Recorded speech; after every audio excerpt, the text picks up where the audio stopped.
Hey everyone, welcome to another episode of the Bookmore Show. It's Stuart Bell and Betsy Vaughan. Betsy, how you doing? Super duper. How are you? Very good, thank you. Super duper. That's the name of a. I don't think I've ever heard anyone say that as a response to that question before, but it is the name of a backup software on the Mac. There you Randomly go. enough. Now, we have a lovely team member, and that's how she speaks all the time, like super duper, hokey dokey, Right. And so sometimes it rubs off on me. It does. It's surprising. We were talking about that before as well. It's surprising how much you pick up on other people's accents and their Oh, yeah. mannerisms as they speak.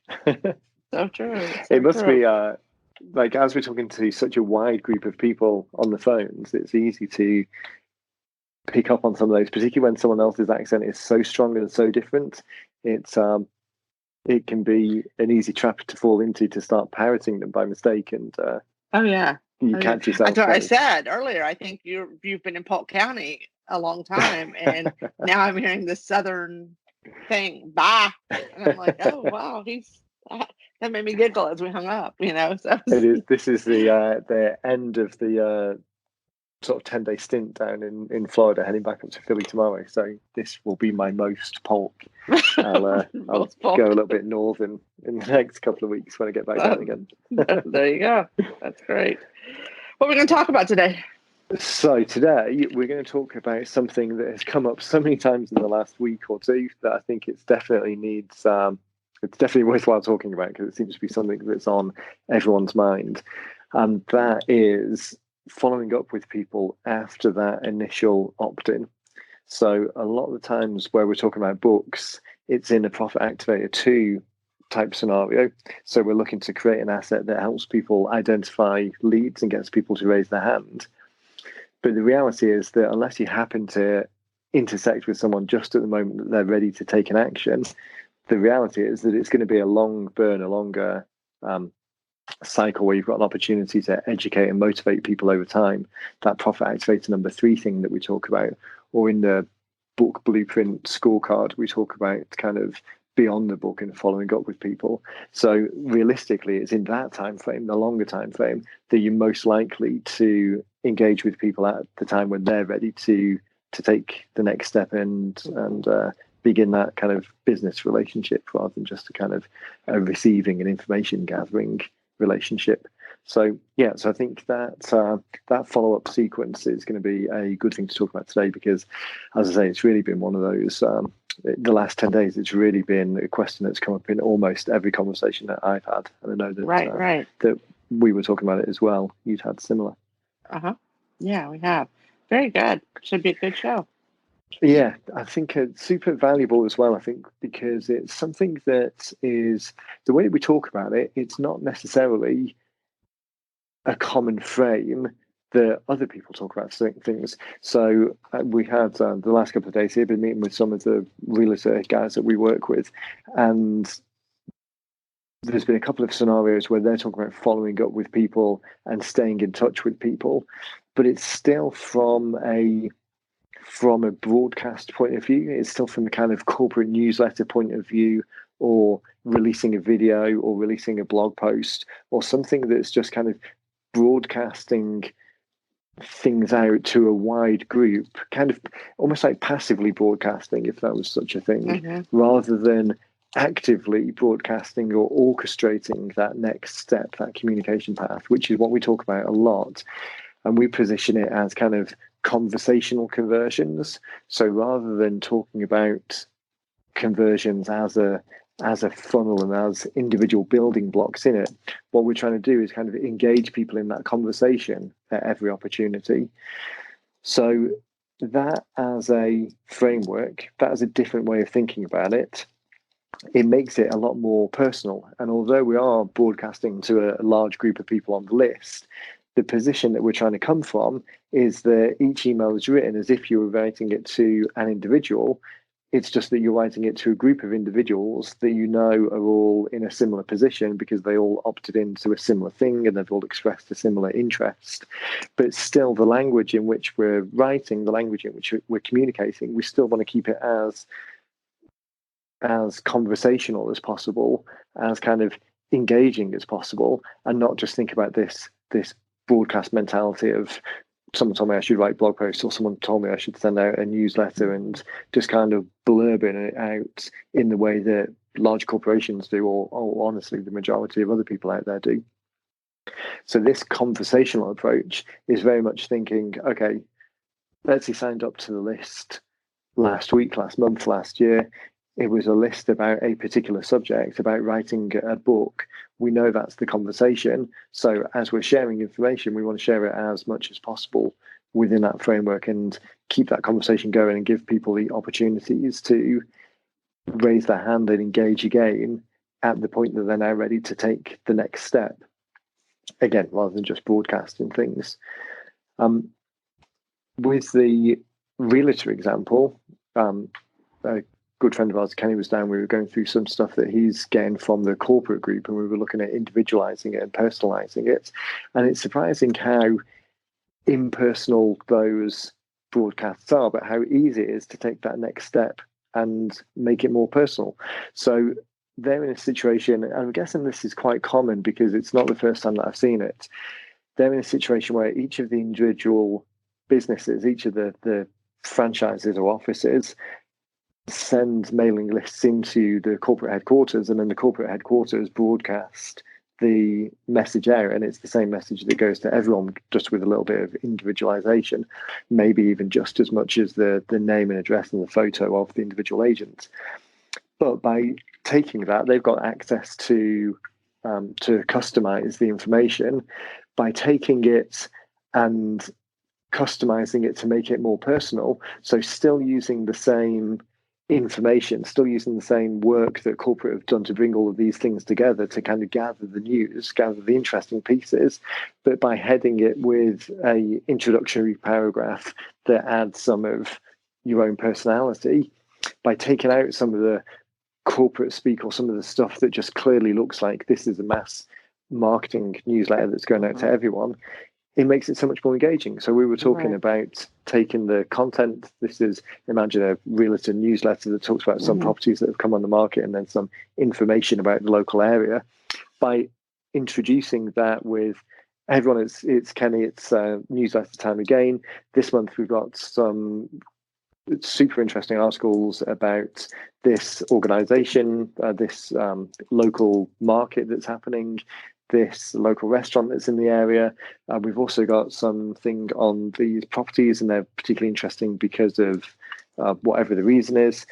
And then taking that and heading that and just putting that above the corporate newsletter that goes out. It's not that any effort is wasted. It's not that anything, that there's a huge overhead in recreating the news. It's just you're adding a little bit of personalization and making it more conversational.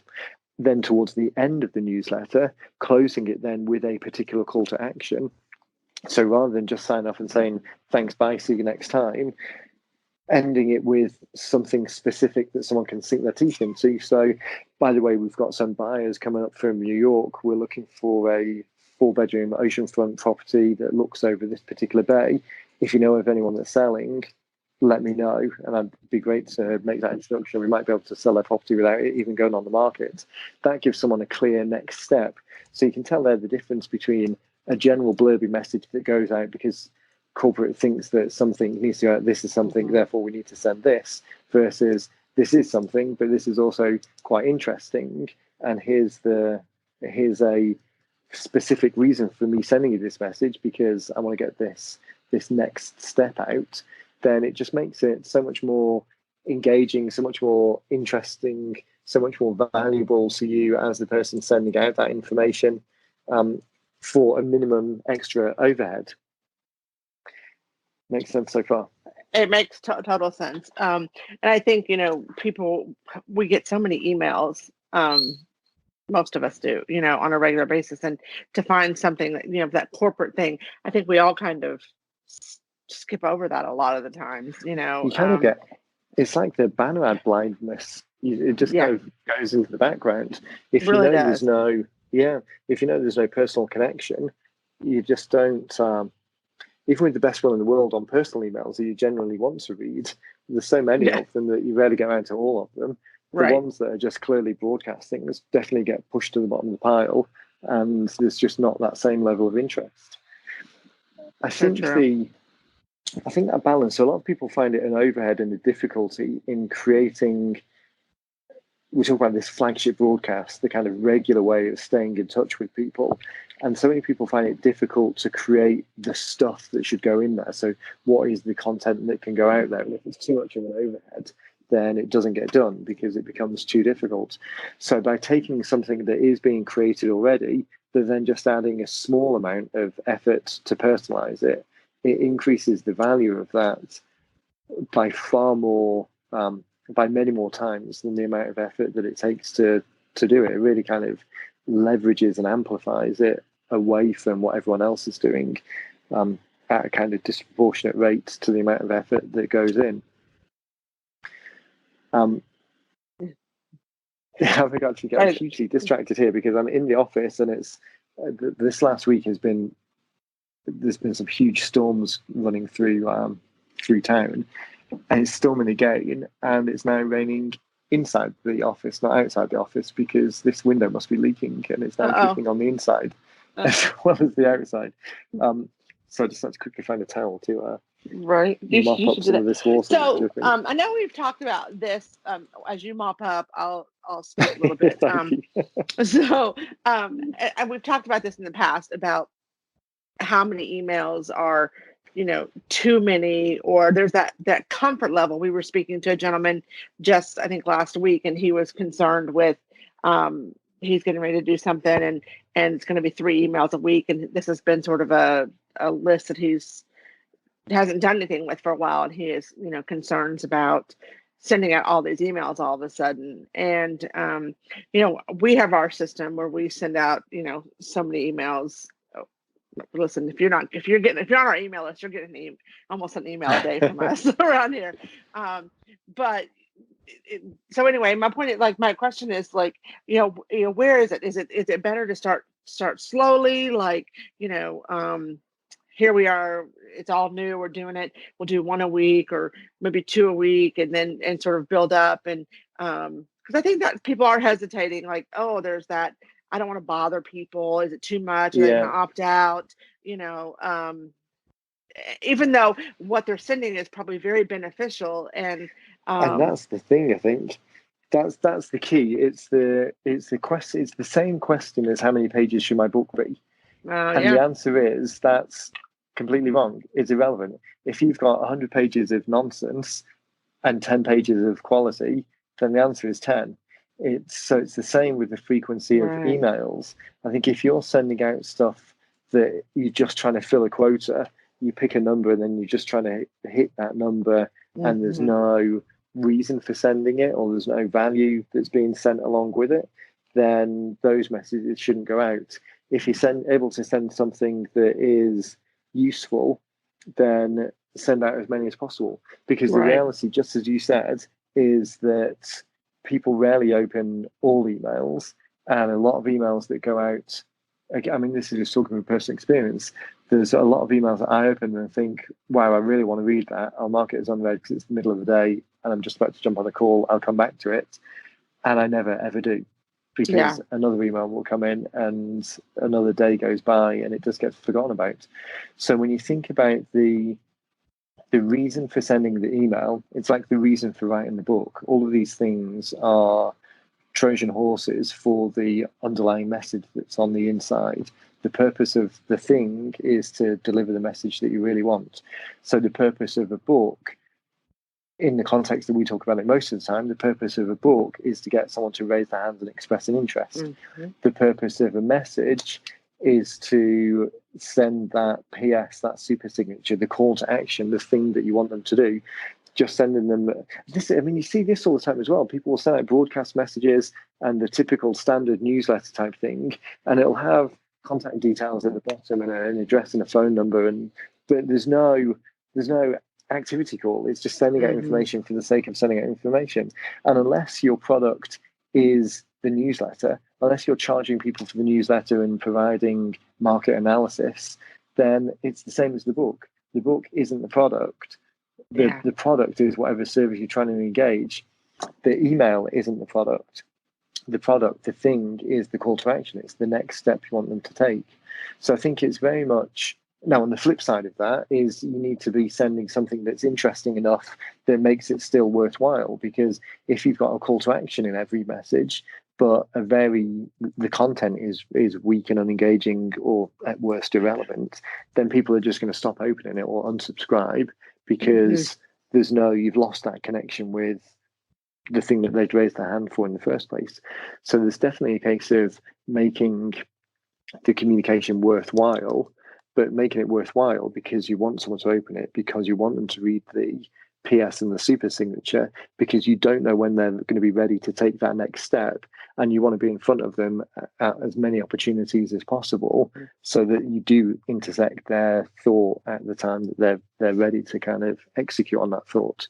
So I think how many times, it's as many times as you can practically send something that's valuable. If each of those contains a next step, something that they can do to kind of fulfill the thought that they originally had to opt in the first place. So, I mean, let's stick with the house buying example. Our assumption in all of the models that we've got around house buying is that unless you're dealing with first-time buyers, then someone's first thought is, I wonder how much my house is worth. Because then once I know how much my house is worth, I can then start looking around for other houses, because I don't want to find a dream home only to find it being completely unaffordable because I misinterpreted what my house was worth. So that in the cycle of the overall buying cycle is pretty early. Someone might have a thought about how much is my house is worth months and months before they're ready to list, or months and months before they're ready to buy. But if you're able to stay in front of them with something that's valuable over that period of time until they are ready, then at the point that they are ready, you're in their mailbox. Now, sending something daily so that every day you can be there ready and waiting for them to take that step or realize that they're now ready, that's probably too much, because it's unlikely that there's enough going on in the market, in the world, in the local area to make a daily email valuable. But weekly definitely seems worthwhile. And you can even break it down a little bit further so that you can make that 2 or 3 times a week and just have it themed in very slightly different ways. So in the different messages, you're sending different things. So on one day of the week, it could be a market watch, of a property-based market watch of what's come to the market. On another day of the week, it could be based around some local events and the news of the area. And then the third day of the third time in the week, it could be around market trends or how to show your house or tips, that type of thing that's delivering value. So there's definitely a way of crafting it. Now, the overhead of doing it is the kind of the got you for most people. It's, if it becomes impractical, you don't want to give yourself a full-time job just to send out emails, because most of us listening have got full-time jobs to do. We're trying to run the business or get the business in or execute on the business, not just send out the emails for the sake of it. And that actually bridges quite nicely into the Dial Talk Done world that we've got, the podcasting world that we're now just releasing as we've just got a beta group going. Beta group, which is the right way of saying it. Beta group, okay. What'd you say? Beta? No. Beta, yeah. No. That's one of those words that don't translate very well. yeah, or it's kind of almost to the point of completely translating in my head, and now I can't remember which is the American, which is the English way of saying it. That's funny. So the Dial Talk Done group, basing exactly what we do for Dean in the More Cheese Less Whiskers and the listing agent lifestyle world, of taking an hour podcast and creating multiple emails from that with individual valuable pieces that regularly go out. And from 1 hour recording, we're able to stay in front of people 3 times a week with a PS and a super signature, so that at the point that people are ready to take the next step, it's only going to be a day or 2 until they receive another email from us. And that's more likely to intersect with that decision making, or them being in the right place, or us rather being in the right place at the right time. So when you think about that side of the world, I mean, we're a little bit sporadic with the podcast on this side, but the ones that we manage externally for other people, that's regularly going out 3 times a week, every single week, week in, week out, with useful information being shared with people, and all that you have to do is record the hours worth of podcast to get the content in the first place, and then all of the other steps are done for you. So that as a mechanism, which again is what we were talking about yesterday with the guys, that as a mechanism for creating useful stuff is really, it's almost like a superpower, just in the amount that you can leverage that one seed piece of information into multiple touch points. Okay, very good. I should take a drink at that note, because I've been talking my voice is starting to get to that croaky stage. I was taking a drink when you paused. So it was like, oh boy, I better say something. So I want to talking about podcasts, talking about emails. Something that you said, and I wrote it down, talking about people. People sometimes they send out these emails and they're, oh, well, I've had so many unsubscribe. Well, I think you can't necessarily take that personally, like, oh, they don't want to read it, but maybe it's just no longer, the service is no longer a need of theirs, Right. So they've moved on. They've either written a book, or they have a new financial planner, or whatever your subject is, or whatever your industry is. But I have a sense of, like, I want everything to be, people to respond right now. And there's a sense of urgency that I've always had. And I think it goes back to, like, my first job out of college was working in phone rooms, and everything is like, right now, you close the deal kind of thing. And so I've just maintained that sense of urgency. And so I hear all the time from people. So coming into this, and Dean's like, okay, it'll happen. We send them out and they'll eventually come around. And he just really, is very chill about it, and because that's Dean's personality, it'll happen, And so that's something I've really had to learn over the past, 4 years, like, to just, okay, we're going to send it out, and eventually it's going to happen. And I hear all the time, like, people say, just with our lists, like, it happened to me yesterday. I've been on this list for 4 years, and I read your emails, but you know what? I need to write a book. And so all of a sudden it all just kind of clicked, and so 4 years of emails, probably 3-4 times a week. And now this man has, he's coming on board, and he's going to finally do his book. But I hear that all the time. People have been, oh, I've received the emails for years, and I've opted in, or I've followed this, you all for quite a long time. Yeah. And now I need your service.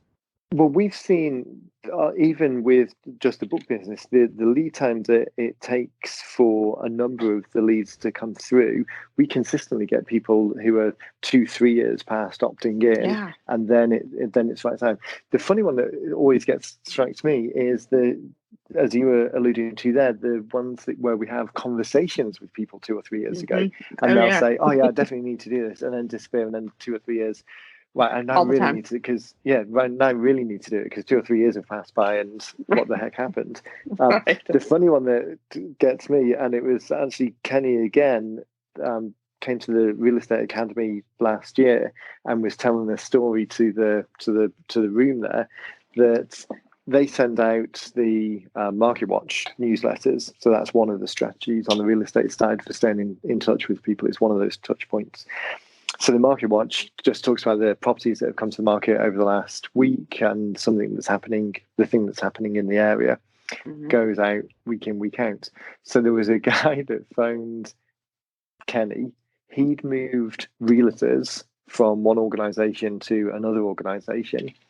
He gets a message on his phone that says, "Oh, hey, it's such and such here. I'd been on your list for, I'd been receiving your updates for years, but then something must have happened about a year ago. It stopped. Anyway, I'm ready now to sell, and I actually had to phone 2 or 3 other realtors in order to get your number." So what had happened was Kenny. Yeah. So what happened was Kenny had purged his list. So he had a list of a couple of thousand people. Some of them had been on there for 5 years plus. I think he purged at the 5-year point, because this guy had been on there for 7 years or whatever it was. He just purged his name off. And then this guy, 6 months later, was now ready to sell, because he'd been regularly receiving these useful updates from Kenny for the past 7 years. He'd never actually wanted to sell, but obviously it was creating that rapport. And then the guy had to phone 2 or 3 agents in order to get Kenny's number. So you can imagine the other agents receiving this phone call saying, "Oh yeah, it's such and such here. I'm looking to list my oceanfront property," and they're thinking, "Oh, this is great. I love these phone calls. Yeah, can you give me Kenny's number? Right. That's so great. Yeah, That is but I so mean, it just great. goes to show that on the one hand, you can never tell if someone unsubscribes. All that it proves is that they're not ready now and they're not Hmm. engaged enough to keep receiving that email. So on the flip side, though, you can also never tell if someone has been on the list for a long time and will be ready tomorrow because you don't know what's Yeah. going on. You want to be careful purging that list too far back. Yeah, You just yeah. never know. On the email mastery program that we have, we talk there about some examples of the 9-word emails. And this is a technique for re-engaging lists that may have gone cold after a while, or leads that have gone cold and you've had no particular contact with. So a 9-word email like we send out, as you listen to this, you'll have received the one from us that says, "Are you ready to start your book this month?" So that email designed to re-engage people. Phil, my brother, who people have probably heard me talk about before, was a yacht broker in Fort Lauderdale. When he moved houses from brokerages from one to another, the office that he took over, because the guy had left, there was actually a box, like a banker's box, of leads that were labeled dead leads. So Phil sent the 9-word out to those, and there's a boat which, I mean, talk about a long burn. I mean, yacht broking business is a multi-year burn sometimes. But there was negotiations on a project that was in the hundreds of millions of dollars, or hundreds of millions, over 114 million, I think it was. Yeah. But a project which hasn't come to fruition yet. I mean, there's still all sorts of conversations going on, and whether it does or not, I guess, doesn't really matter for the point of the story. But that was a box of leads. It was actually labeled dead leads that no one else was looking That's at. It was awesome. collecting dust. And I mean, that's an extreme example and a funny example just because the Yeah. numbers are involved. But that's the same for everyone. The amount of people that we talk to that have got lists that aren't amalgamated, so there are names on the list that never get spoken to at all. People that opt into things or express a preference at trade shows or drop business cards off or ask for newsletters or email lists, and just nothing happens to them. And I think a lot of the problem is this idea that it's a big overhead in order to stay in touch with people. And because there's not an immediate return, it's not like you're running an AdWords campaign or Facebook ads campaign where you can immediately see $1,000 spent adds up to 100 leads. Because it's a longer, slightly less, there's not that necessarily that one-for-one connection with when someone makes a decision to move forward, that people get discouraged by it, and it becomes too much, or it's seen then as an overhead rather than investment, or the investment is seen to be too big in terms of time and overhead. But being able to create something in a compelling but convenient way just really is this thing that enables you to keep in front of them. It's the flagship broadcast that enables you to keep in front of them so that at the point that they are ready, which is information that you cannot know, at the point that they are ready, you're more likely to have been in their world, in their sphere, kind of passed across their eyeballs at a time that marries up.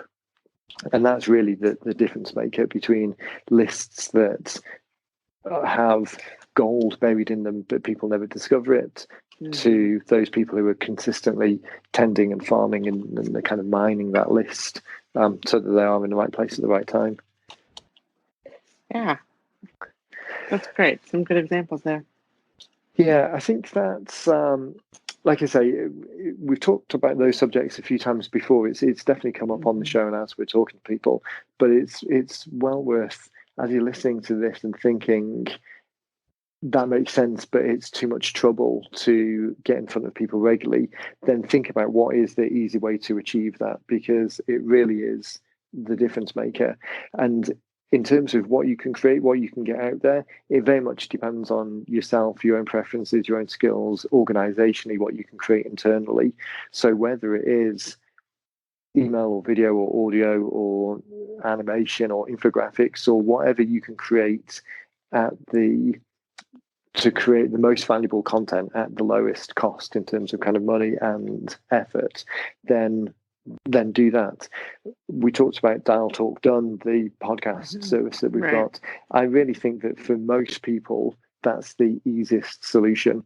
And whether or not you do it with us, I mean, I would always suggest do it with us because we know it works and it's done, and it only takes an hour of your time to create the show, and then all of these other assets are created for you. But even if you do it yourself, creating audio, most people, just as with the books in the first place, most people know their subject enough in order to be able to talk about it for 60 minutes or 45 minutes or 30 minutes, whatever it turns out to be, in a way that's compelling and shares valuable information and builds a rapport with people. The audio medium, the way that audio is delivered, it allows you to create a rapport with people that just text by itself doesn't, because people are hearing you. They're regularly kind of getting to know you because there's more of a connection, because you bring in another sense into the mix. You kind of bring in that much more personal connection when you can hear someone's voice, not just read some words. Right. You really feel like, oh, well, I know them. I'm working with them. And there is that. I don't care if you're listening to a fun podcast or a business specific industry, podcast. You feel like, oh yeah, like, hey, I know them. Like we have a thing going here, So there's that far more valuable. That connection. It really does bridge that gap a little bit. And the other thing is as well, it's easy. Video is great, but there's a lot of technical and time expense to create video, because there's many more moving parts and it's more difficult. Audio, we're just recording this now over Skype, and although today was a bit of a pain in the neck because technology was thwarting us a little bit to get going, I'm blaming the storms outside on a bad connection. But generally speaking, audio is a lot easier to do. Just dial into a conference line. Again, exactly what we do with the books. Dial into a line, get the audio as good as it can possibly be, push it out to the people who can then move it on to the next stage and actually get it distributed and out there.